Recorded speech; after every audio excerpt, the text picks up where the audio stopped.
안녕하세요. 저는 올해 34 평범한 직장인이에요.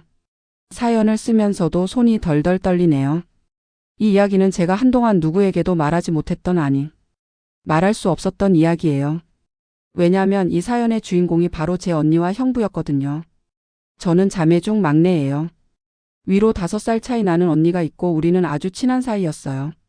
언니는 어릴 때부터 똑 부러지고 예쁘고 어른들에게 칭찬도 많이 받았죠. 반면 저는 소심하고 늘 언니 그늘에 가려져 지냈어요. 근데 언니는 저한테 항상 따뜻했어요. 넌 내 동생이야. 나는 너 없으면 못 살아. 그런 말을 자주 했고 저는 그 말이 진짜라고 믿었어요. 언니가 결혼하던 날 저는 사회를 봤어요. 형부는 다정하고 배려심 깊은 사람이었고 언니와 둘이 너무 잘 어울려 보였어요. 결혼식 날 언니가 제 손 꼭 잡고 울면서 말했어요. 너랑 나는 피보다 진한 사이야. 나중에 애 낳으면 너한테 제일 먼저 보여줄 거야. 저는 감동해서 같이 울었죠. 그렇게 시간이 흘렀고 언니는 결혼 5년 차 아이 하나를 낳고 잘 사는 것처럼 보였어요. 저는 아직 미혼이었고 직장 생활하며 자취하며 지냈죠. 형부는 가끔 제게 연락해서 동서 뭐하냐, 회사 힘들지 않냐? 며 안부를 물었고 언니 생일엔 같이 선물도 챙겨주곤 했어요. 저는 그게 다 따뜻한 가족애라고 생각했어요. 그런데 그게 아니었어요. 그날도 평소처럼 언니네 집에 놀러 갔어요. 언니는 외출 중이었고 형부가 집에 있었죠. 와, 우리 동서 오랜만이다. 차 한 잔 마실래? 라며 반갑게 맞아줬어요. 저는 별 생각 없이 거실에 앉아 있었고 형부는 주방에서 커피를 내리다가 갑자기 제 옆에 앉더니 묘한 분위기로 말했어요. 넌 어쩜 그렇게 언니랑 달라? 저는 당황했죠. 네? 그랬더니 형부가 제 손을 슬쩍 잡으려는 겁니다. 언니도 좋지만 넌 더 솔직해 보여. 그 순간 저는 얼어붙었어요. 이게 뭔가 싶었고 그냥 피해서 나왔어요. 너무 무섭고 혼란스러웠어요. 그날 이후 저는 언니에게 말하지 못했어요. 형부가 잠깐 이상했던 거겠지, 내가 오해한 거겠지 그렇게 넘기려고 애썼어요. 그런데 며칠 뒤 언니가 저에게 전화를 해서 이러는 거예요. 너 그날 우리 집 왔을 때 무슨 일 없었어? 저는 식은땀이 났어요. 언니가 뭔가 알고 있는 걸까? 그런데 언니가 덧붙인 말이 더 충격이었어요. 형부 폰에서 너랑 찍힌 사진이 있었어. 몰래 찍은 것 같더라고. 좀 이상했어. 저는 숨이 멎는 줄 알았어요. 사진이요? 저는 형부가 뭔가 꺼냈던 것도 기억 안 나는데 언니는 말했어요. 사실 그게 처음이 아니야. 나도 몇 번 이상한 걸 느꼈어. 그런데 그냥 모른 척했어. 우리 가정이 무너질까 봐. 저는 말이 안 나왔어요. 그때까지도 언니는 가정을 지키기 위해 모른 척했다는 거예요. 심지어 제게 무슨 일이 생겼을 수도 있었는데도. 저는 그날 밤 한참을 울었어요. 언니한테 배신당한 느낌, 형부에 대한 공포, 그리고 제가 잘못한 것도 없는데 왜 이렇게 죄책감이 드는지 모르겠더라고요. 그 이후로 저는 언니와 거리를 두기 시작했어요. 형부도 언니도 둘 다 이상했어요. 그런데 이건 시작에 불과했어요. 제가 그들의 진짜 관계를 마주한 건 그로부터 몇 달 뒤였습니다. 언니와 형부 그날 이후로 저는 일부러 연락을 조금 피했어요. 자꾸만 형부 얼굴을 떠올리면 가슴이 답답하고 속이 울렁거렸어요. 언니도 저한테 크게 연락하지 않았어요. 저는 그냥 그렇게 조용히 거리를 두면서 넘어가려고 했어요. 하지만 정말로 이상했던 건 그 사건이 있고 나서도 형부는 저에게 계속 연락을 했다는 거예요. 요즘 잘 지내냐? 밥은 먹고 다니냐? 처음엔 그냥 인사라고 생각했는데 대화가 점점 이상해지는 거예요. 동서 가끔 내 생각나. 저는 경악했어요. 처음엔 못 본 척 넘겼지만 그 사람은 멈추질 않았어요. 솔직히 말해서 나 너 좋아해. 그 메시지를 보고 저는 진심으로 무서워졌어요. 이게 농담인지 진심인지 구분조차 안 되는 상태였어요. 저는 그 순간 너무 혼란스러웠어요. 언니한테 말해야 할까? 그런데 말하면 언니는 뭘 할까? 나를 믿어줄까? 형부 말을 믿을까? 아니면 그냥 가족이니까 또 참으라고 할까? 저는 고민하다가 결국 그 메시지를 캡처해서 저장해뒀어요. 증거라도 있어야겠다 싶었어요. 그러던 어느 날 회사에 늦게까지 야근하고 집에 가려고 하는데 집 앞 골목에서 낯익은 차가 보였어요. 형부 차였어요. 창문을 두드리니 놀란 얼굴로 저를 보며 웃더라고요. 여기서 뭐해? 지나가다 들렸어. 저는 소름이 끼쳤어요. 내 집 앞 골목까지 일부러 찾아와? 그날 바로 저는 집을 옮길 준비를 시작했어요. 자취방도 바꾸고 연락도 차단했어요. 근데 형부는 회사 메일로까지 연락을 시도하더라고요. 왜 이렇게 나 피하냐? 나 진심인데 너도 느끼고 있잖아. 저는 그 메시지를 읽고 한참을 울었어요. 형부의 눈에 나는 그냥 언니 동생이 아니었어요. 그 사람은 나를 여자 사람으로 보고 있었어요. 그리고 그 사실이 저를 너무 역겹게 만들었어요. 더 이상 견딜 수 없었어요. 그래서 언니한테 솔직하게 말했어요. 내가 받은 메시지, 캡처한 사진들, 심지어 형부가 내 집 근처까지 찾아왔던 것까지 다 말했어요. 언니는 한참 아무 말이 없었어요. 그러더니 대뜸 이렇게 말했어요. 근데 너도 좀 헷갈리게 했던 거 아니야? 그 순간 세상이 무너지는 줄 알았어요. 저는 진심으로 언니를 믿었어요.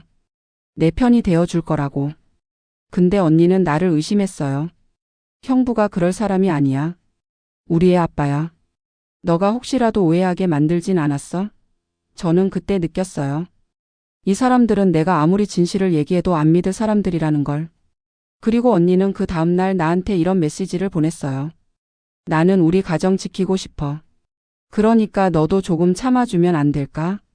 그냥 내가 거리를 두고 아무 일 없는 것처럼 지내면 우리 다 편하잖아. 그 문장을 보고 저는 핸드폰을 던졌어요. 이 사람들은 내가 상처받든 말든 그게 중요한 게 아니었어요. 그냥 자기들 가족, 자기들 체면 그거 지키는 게 전부였어요. 저는 너무 분해서 너무 억울해서 이대로 넘길 수 없다고 생각했어요. 처음엔 증거만 모으고 아무 말 안 하려고 했는데 언니의 그 말 그냥 참아달라는 그 한마디가 저를 폭발하게 만들었어요. 나는 피해자인데 왜 내가 참아야 해? 왜 내가 나쁜 사람이 되어야 해? 언니 나 너 동생이야. 그런데 너는 날 의심했어. 나보고 입 닫으래. 나는 못 참겠어. 절대로 못 참아. 저는 언니의 메시지를 읽고 밤새 잠을 못 잤어요. 머릿속이 온통 뒤죽박죽이었어요. 내가 뭘 잘못했지? 내가 뭘 그렇게까지 헷갈리게 했다는 걸까? 단지 형부가 말을 걸었을 뿐인데 왜 내 탓이 돼야 하지? 그런 생각에 밤새 핸드폰을 쥐고 있다가 결국 새벽녘에 언니에게 메시지를 보냈어요. 나는 피해자야. 그런데 언니는 나한테 침묵을 강요하고 있어. 이걸 내가 끝까지 참으면 나중에 누군가 또 이런 일을 겪을 때도 참아야 한다고 느낄 거야. 나는 절대 이대로 넘어가지 않을 거야. 그러자 언니는 전화했어요. 울면서요. 미안해, 내가 너무 놀라서 그랬어.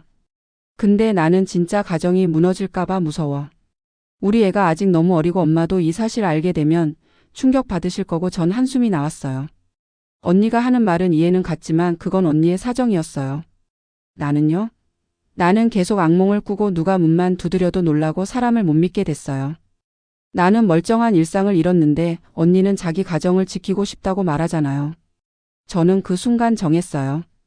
이건 언니가 해결할 수 있는 문제가 아니에요. 형부 그리고 언니 둘 다에게 내가 어떤 존재였는지 보여주기로 했어요. 그래서 저는 정식으로 법률 상담을 받았어요. 단순한 불쾌감이 아니라 이건 명백히 스토킹, 성희롱, 불법 촬영의 가능성이 있었거든요. 특히 형부가 몰래 찍은 사진이 있다는 언니의 말이 사실이라면 더더욱 심각한 일이었죠. 변호사님은 조용히 말했어요. 지금 증거가 조금 부족하긴 하지만 휴대폰 포렌식이나 위치 기록, 메시지 내용만 확보하면 충분히 접근금지 명령이나 형사 조치도 가능해요. 저는 형부가 보냈던 이상한 문자들, 집 앞에 찾아왔던 정황, 메일 기록 그 모든 걸 정리해서 넘겼어요. 그리고 그날 형부에게 마지막으로 경고 문자 한 통을 보냈어요. 더 이상 나에게 연락하지 마세요. 이 메시지부터는 모두 저장 및 기록 중입니다. 사과보다 이제는 조치가 먼저입니다. 형부는 답장하지 않았어요. 그 대신 그날 저녁 언니가 또 연락했어요. 너 지금 뭐 하는 거야? 너 그러면 우리 진짜 끝이야. 전 말했어요. 그래. 끝내자. 나는 너한테 끝까지 참고 이해해주는 동생 아니야. 난 이제 내 인생을 지킬 거야. 그리고 저는 그 다음날 형부에 대한 접근금지 가처분 신청을 접수했고 동시에 전자기기 포렌식 감정 요청도 넣었어요. 일은 빠르게 흘러갔어요. 형부는 처음엔 당황했는지 아무 대응을 못하더니 며칠 후엔 변호사를 선임해서 오해라고 주장했어요. 장난처럼 보냈던 말이다. 오해할 만한 표현이었지만 실제 행동은 없었다. 그런데요, 포렌식 결과에서 형부 휴대폰에서 삭제된 사진 복구가 되면서 상황은 완전히 뒤집어졌어요.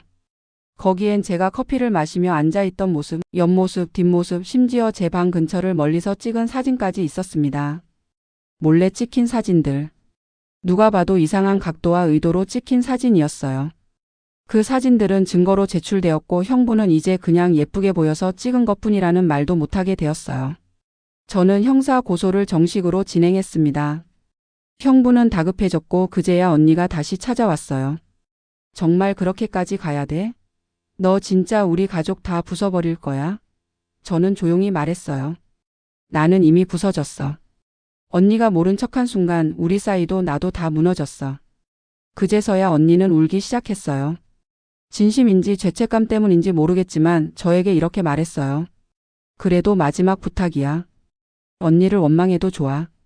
근데 아이는 건드리지 말아줘. 저는 말했어요. 나도 아이는 지켜주고 싶어. 그래서 더더욱 그 아이가 보고 자라야 할 아빠가 어떤 사람인지 언니가 알았으면 해. 그리고 그날부터 저는 더 이상 울지 않았어요. 형부는 경찰 조사를 받으면서 처음엔 끝까지 발뺌했어요. 장난으로 찍은 거다. 이런 걸로 고소까지 할 일은 아니다. 내가 왜 그런 사진을 찍었겠냐. 하지만 복구된 사진들이 너무 명확했어요. 같은 장소, 비슷한 시간대, 심지어 제 집 앞, 제가 친구랑 카페에 앉아 있을 때 멀리서 찍은 사진까지. 그게 한두 장이 아니었어요. 몇 달 동안 찍어온 거더라고요. 변호사님이 경찰에 말했어요. 이건 단순한 오해가 아닙니다. 장기간에 걸쳐 계획적으로 피해자의 일상 사진을 촬영해온 명백한 스토킹 행위입니다. 경찰도 그 자리에서 고개를 끄덕였어요. 그렇게 형부는 성적 목적이 없는 불법 촬영, 스토킹 처벌법 위반으로 정식 입건되었습니다. 그런데요, 문제는 그 다음이었어요. 언니였어요. 언니가 제 부모님께 연락을 했어요. 그리고 부모님이 저한테 전화했어요. 네가 그렇게까지 할 일은 아니잖아. 우리가 이렇게까지 사람 욕먹게 만들 일은 아니잖니. 저는 정말 너무 서러웠어요. 왜 내가 욕을 먹어야 해? 왜 내가 나쁜 사람이 되어야 해? 저는 부모님께 말했어요. 엄마, 아빠, 제가 그동안 얼마나 힘들었는지 아세요? 밤마다 잠도 못 자고 누가 문만 두드려도 벌벌 떨면서 지낸 거 알아요? 형부가 나한테 어떤 짓을 했는지 들으셨죠? 근데 왜 저한테 참으라고 해요? 나 가족이에요. 근데 왜 저만 이해해야 해요? 아빠는 그제서야 조용해지셨어요. 한숨을 쉬면서 내 마음 이해 못하는 건 아닌데 우리 집안이 다 시끄러워질까봐 그랬다 하시더라고요. 그래요, 이 사람들은 결국 체면이 중요한 거예요. 제가 얼마나 무너졌는지보다 이 집안이 뭐라고 욕을 먹을지 그게 더 중요했던 거예요. 저는 그날 부모님과도 거리를 두기로 마음먹었어요. 나는 더 이상 누구도 믿지 않기로 했어요. 적어도 이 문제에 있어서만큼은요. 그리고 이걸 세상에 알리기로 결심했어요. 변호사와 상의해서 형부의 제목과 피해 사실을 정리했고 온라인 커뮤니티에도 이 일에 대한 상담 글을 올렸어요. 가족이 저를 괴롭히고 있습니다. 친언니의 남편이 저를 몰래 촬영했고 가족들은 덮으려고 합니다. 저는 이걸 끝까지 가려고 합니다. 제 글은 순식간에 퍼졌어요. 많은 사람들이 저를 응원해줬어요. 가족이라도 그건 아니죠. 이건 범죄입니다. 끝까지 가세요. 피해자가 왜 죄책감을 가져야 하나요? 이런 댓글들에 저는 정말 위로받았어요. 처음으로 나 잘못 아니구나라는 생각이 들었어요. 그때까지도 언니는 계속 저에게 연락했어요. 넌 너무해. 너 진짜 우리 집 망가뜨릴 거야. 저는 냉정하게 답장했어요. 언니, 우리 집을 망가뜨린 건 내가 아니라 언니 남편이야. 그리고 그걸 방관하고 덮으려던 언니야. 언니는 그 메시지를 마지막으로 답장을 하지 않았어요. 대신 형부는 다시 제 변호사를 통해 연락을 시도했어요. 합의금 낼 테니 고소 취하해달라는 내용이었어요. 처음엔 적은 금액을 제안하더니 점점 액수를 올리기 시작했어요. 저는 단호하게 말했어요. 돈으로 끝낼 문제 아닙니다. 저는 합의할 생각 없습니다. 변호사님도 제 뜻을 존중해 주셨고 형부 측과 어떤 합의도 하지 않기로 했어요. 그때 언니가 또다시 부모님을 동원해서 연락했어요. 엄마, 아빠까지 힘들게 할 거냐? 너 왜 그렇게까지 매정해졌니? 저는 말했어요. 엄마, 아빠가 저한테 실망했을지 모르지만 저는 저 자신한테 부끄러운 선택 안 할 거예요. 저는 평생 참고 사는 며느리, 참는 딸, 참는 동생으로 살지 않을 거예요. 저는 피해자예요. 피해자가 왜 참아야 해요? 그리고 그날 저는 부모님 번호도 차단했습니다. 미안했지만 그때는 제가 나를 지키는 게 먼저였어요. 시간이 지나면서 형부 쪽에서도 점점 다급해졌어요. 형사 사건이 진행 중이고 포렌식 결과까지 나온 상태라 합의 없이는 처벌이 거의 확정적이었거든요. 그런데 놀랍게도 형부는 여전히 책임을 인정하지 않았어요. 그냥 사진 몇 장 찍은 게 뭐가 그렇게 큰 죄냐, 내가 무슨 해코지를 한 것도 아닌데. 이 사람은 끝까지 자기 잘못을 모르는구나 싶었어요. 그게 더 무서웠어요. 진심으로 자기가 뭘 잘못했는지 모르는 사람, 사과는커녕 변명만 하는 사람, 그리고 그 옆에서 그걸 두둔하는 언니. 저는 이제 더 이상 기대하지 않았어요.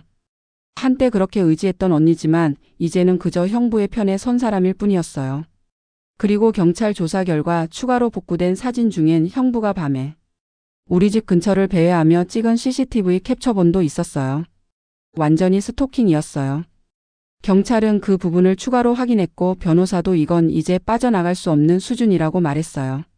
언니는 알면서도 모른 척했을까? 정말 몰랐을까? 그건 알 수 없었어요. 하지만 중요한 건 이 사태가 터지고 나서도 언니는 내 편이 아니었다는 거예요. 오히려 계속 내가 너무 강하게 나간다, 너무 세게 굴지 말라며 말렸어요. 저는 그때 정말 느꼈어요. 피보다 진한 건 결국 자기 삶을 지키려는 본능이라는 걸요. 자기 남편, 자기 가정, 자기 아이. 그걸 지키기 위해서는 나 동생 하나쯤은 충분히 버릴 수 있었던 거예요. 그게 언니였어요. 저는 경찰에 피해 진술서를 꼼꼼하게 다시 작성했고 추가로 심리 상담을 받으면서 정신적 피해 진단서도 발급받았어요.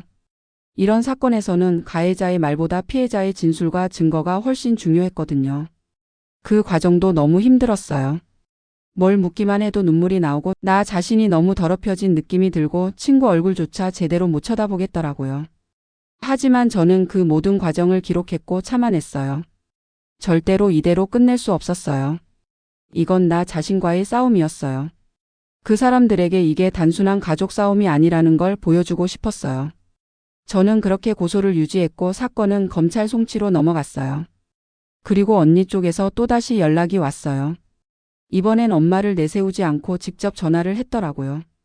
전화 받자마자 언니가 울면서 말했어요. 미안해, 그래, 너 말이 맞아. 나 너무 무서워서 너무 놀라서 너무 비겁하게 굴었어. 근데 진짜로 우리 애 생각하면 미치겠어. 나도 어떻게 해야 할지 모르겠어.